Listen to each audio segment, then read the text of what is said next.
ವಾಸ್ತವಿಕವಾಗಿ ಒಂದು ಸತ್ಯವಾದ ಅಂಶವನ್ನು ನೀವೆಲ್ಲ ತಿಳ್ಕೊಳ್ಬೇಕು. ಕಾಶಿಗೆ ಬಂದವರೆಲ್ಲರೂ ಕೂಡ ನಿಜವಾದ ಬಿಂದು ಮಾಧವ ಕಾಶಿ ಮಠದಲ್ಲಿದ್ದಾನೆ. ಹಿಂದೆ ಕೆಲವರ ಹಾವಳಿ ಉಂಟಾದಾಗ ಆ ವಿಗ್ರಹಕ್ಕೆ ತೊಂದರೆ ಕೊಡಬೇಕು ಅಂತ ದಾಳಿ ಮಾಡಿದ್ದಾರೆ. ಬೇರೆ ಬೇರೆ ಕ್ಷೇತ್ರಗಳಲ್ಲಿ ದಾಳಿ ಮಾಡಿದಾಗ ಇಲ್ಲಿ ಬಂದು ತೊಂದರೆ ಕೊಟ್ಟಾಗ ಇಲ್ಲಿನ ಎಲ್ಲ ಅರ್ಚಕರು ಸೇರಿ ಆ ವಿಗ್ರಹವನ್ನು ರಕ್ಷಣೆ ಮಾಡಬೇಕು, ಬಿಂದು ಮಾಧವನನ್ನು ವಿಗ್ರಹವನ್ನು ರಕ್ಷಿಸಬೇಕು ಅಂತ ತಿಳ್ಕೊಂಡು ಅದನ್ನು ತೆಗೆದುಕೊಂಡು ಹೋಗಿ ಕಾಶಿ ಮಠದಲ್ಲಿ ಭೂಮಿಯ ಕೆಳಗೆ ಆ ಬಿಂದು ಮಾಧವನನ್ನು ಇಟ್ಟಿದ್ದಾರೆ. ನಿಜವಾಗಲೂ ಬಿಂದು ಮಾಧವ ಅಲ್ಲಿದ್ದಾನೆ. ಅಲ್ಲಿ ಹೋದರೆ ನೋಡ್ಬೋದು ಬಿಂದು ಮಾಧವ, ಮೂಲ ಬಿಂದು ಮಾಧವ ಇರೋದು ಅಲ್ಲಿ.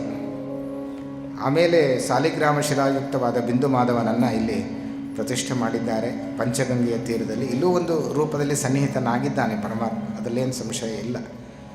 ನೀವೆಲ್ಲ ಕಾಶಿಯಿಂದ ಬಿಟ್ಟು ಹೋಗುವಷ್ಟರಲ್ಲಿ ಆ ಬಿಂದು ಮಾಧವನನ್ನು ಕಾಣಬೇಕು, ಮೂಲ ಬಿಂದು ಮಾಧವನನ್ನು ನೋಡಬೇಕು.